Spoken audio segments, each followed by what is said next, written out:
Salut les louveteaux. Alors aujourd'hui on va se faire un petit gâteau de riz au chocolat, vous allez voir, bien sympathique. J'en profite car je fais ce gâteau de riz pour une bonne occasion, c'est-à-dire 3 en même temps.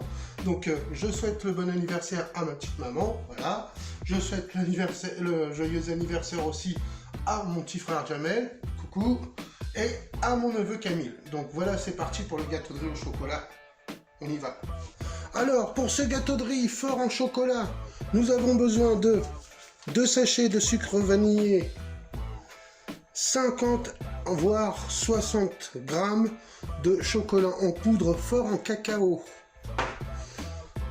du sucre 100 grammes, donc je l'allège en sucre, 100 grammes seulement de sucre, normalement c'est le double pour un gâteau de riz, et là on l'allège puisqu'on met du chocolat dedans, 4 œufs, 100 grammes de chocolat en morceaux noir, très important, 1 litre de lait qui est en train de chauffer déjà, et mon riz rond, 200 grammes, qui est en train de dégoûter, puisque je l'ai déjà fait pré-cuire dans de l'eau. Je l'ai fait donc pré-cuire pendant 3 minutes. Donc comme je vous disais pour la recette, d'abord on a fait bouillir notre riz dans de l'eau pendant 3 minutes. On l'a rincé à l'eau froide et on attend qu'il s'égoutte. Voilà. En attendant, on fait chauffer notre lait. Donc dans ce lait qui est en train de chauffer, je vais y ajouter la valeur de 2 sachets de sucre vanillé. Je remue tout et j'y ajoute mon cacao ou mon chocolat en poudre. Alors vous pouvez prendre du chocolat en poudre pour les petits déj, hein, c'est très bien.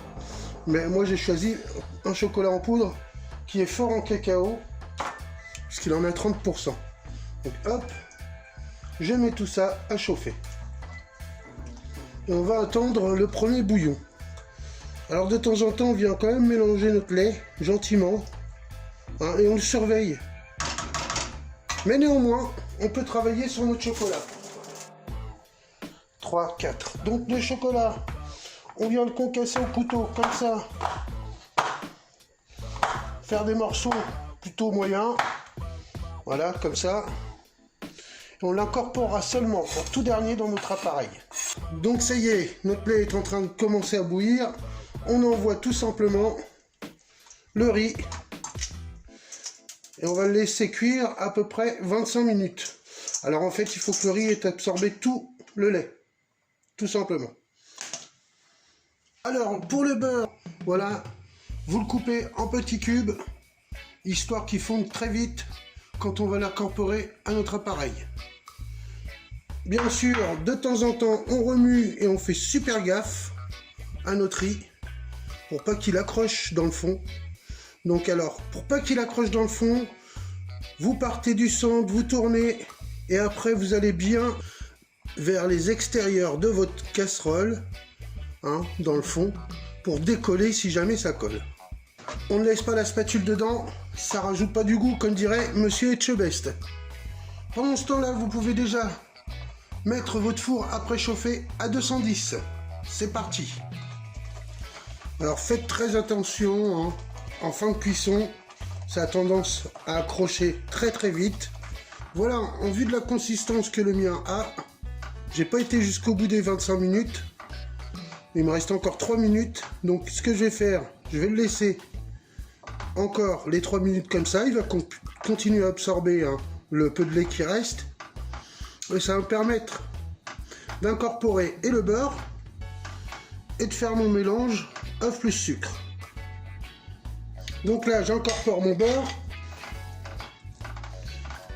Comme c'est encore bien chaud, le beurre va fondre et va se mélanger aussitôt. Vous avez vu la belle consistance qu'il a déjà pris là. C'est ce que vous devez avoir. Donc vous avez jeté vos 4 œufs avec le sucre, vous mélangez. Hop. On va venir rajouter ça à notre appareil. Donc on y va progressivement.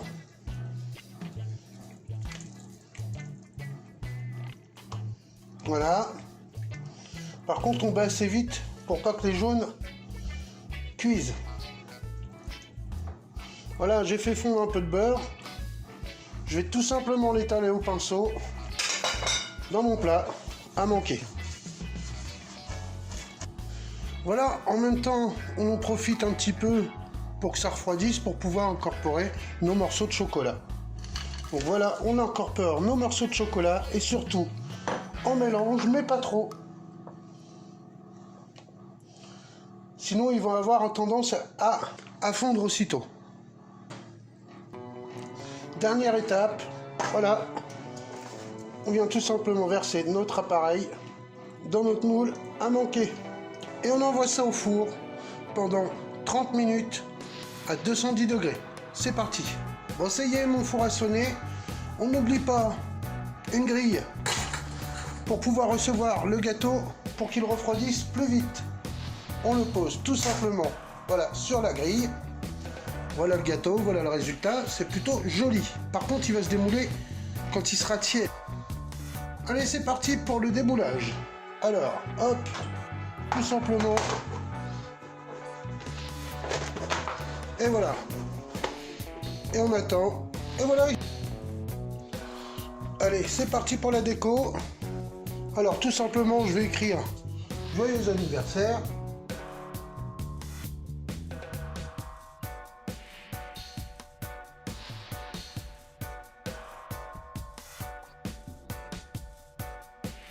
Pour ceux qui ont des questions sur le cornet, je ferai peut-être un tuto si vous voulez. Donc vous le mettez tout simplement en commentaire et puis j'essaierai de vous faire un tuto. Là j'utilise du chocolat blanc.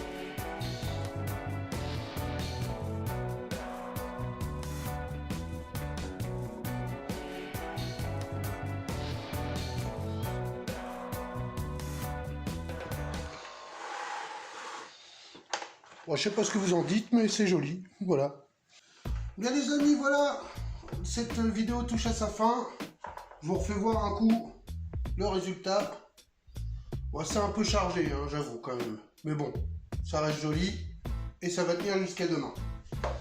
Je me suis même amusé à en faire des mini, voilà. Avec des petites toiles d'araignée, comme ça, c'est sympa. J'espère que cette vidéo vous aura plu et j'espère qu'elle vous aura appris des choses. Alors, si c'est le cas, merci de liker, merci de vous abonner et merci de partager. Je vous dis à très bientôt pour une nouvelle recette et surtout, prenez soin de vous et des vôtres. Allez, les joues les louveteaux.